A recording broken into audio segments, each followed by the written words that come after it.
राज्यसभा चुनाव में टूट गई सपा, अखिलेश का साथ छोड़ेंगे मुलायम के करीबी। समाजवादी पार्टी के मुखिया अखिलेश यादव ने भले ही उत्तर प्रदेश के लोकसभा चुनाव में राहुल गांधी से दोस्ती कर कांग्रेस पार्टी से समझौता कर लिया हो, लेकिन उनकी मुश्किलें कम होने का नाम नहीं ले रही हैं। स्वामी प्रसाद मौर्य, पल्लवी पटेल, मनोज पांडे और पूर्व केंद्रीय मंत्री सलीम शेरवानी के बाद अब पार्टी के एक और कद्दावर नेता अखिलेश यादव से नाराज बताए जा रहे हैं।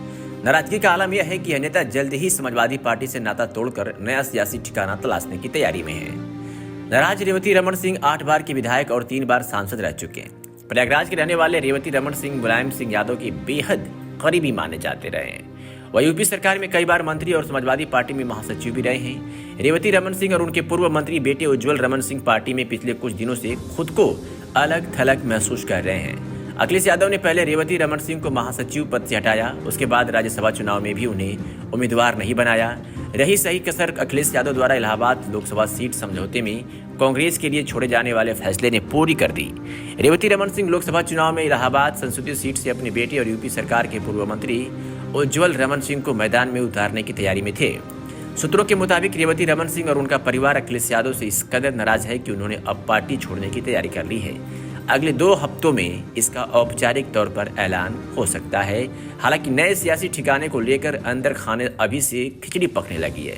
जानकारी के मुताबिक रेवती रमन का परिवार पिछले कुछ दिनों से देश की 2 बड़ी पार्टियों के संपर्क में है। एक जगत बात लगभग फाइनल भी हो चुकी है। हालांकि अभी इस बात का पशुपेश है कि कहां ज्यादा उचित सम्मान मिलेगा और सियासी भविष्य ज्यादा उज्जवल होगा। समाजवादी पार्टी ने इलाहाबाद की लोकसभा सीट भले ही कांग्रेस को दे दी हो, लेकिन रेवती रमन के समर्थकों का दावा है उनके बेटे उज्जवल रमन सिंह लोकसभा का चुनाव जरूर लड़ेंगे। उज्जवल रमन सिंह जिस इलाहाबाद सीट से चुनाव लड़ना चाहते हैं, वहां से अभी बीजेपी की रीता बहुगुणा जोशी सांसद हैं। रेवती रमन परिवार के भी बीजेपी में शामिल होने में यही सबसे बड़ा पेच है। वैसे कांग्रेस के भी कुछ बड़े नेताओं ने रेवती रमन से संपर्क साधा है। कांग्रेस पार्टी की तरफ से पूरे परिवार को उचित सम्मान दिए जाने की बात भी कही गई है। हालांकि अखिलेश यादव से समझौता होने के बाद कांग्रेस अब सपा में संयुद्धमारी कराने का रिस्क शायद ही उठाना चाहेगी। रेवती रमन के करीबी माने जाने वाले कई ब्लॉक प्रमुख या दूसरे नेता पिछले दिनों लखनऊ में बीजेपी में शामिल हुए हैं। करीबियों के दल बदल ने चर्चाओं का बाजार और गर्म कर दिया है। कहा जा सकता है कि रेवती रमन और उनके परिवार ने अब समाजवादी पार्टी छोड़ने का मन बना लिया है। हालांकि नए ठिकाने को लेकर तस्वीर अभी बहुत साफ नहीं है। देखना यह होगा कि वह राहुल गांधी का हाथ थामते हैं या फिर कमल के हमसफर बनेंगे। यह भी देखना दिलचस्प होगा कि क्या लगातार हो रही बगावत से सबक लेते हुए अखिलेश यादव के रेवती रमन के परिवार को मनाकर डैमेज कंट्रोल की कोई कोशिश करेंगे। रेवती रमन सिंह भूमिहार समुदाय से आते हैं।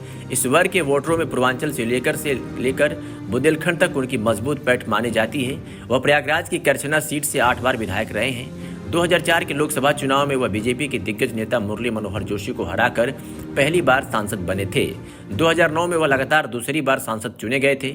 2014 में मोदी लहर में हारने के बाद मुलायम सिंह यादव ने उन्हें राज्यसभा भेजा था। उनका राज्यसभा का कार्यकाल करीब 1.5 साल पहले खत्म हुआ है।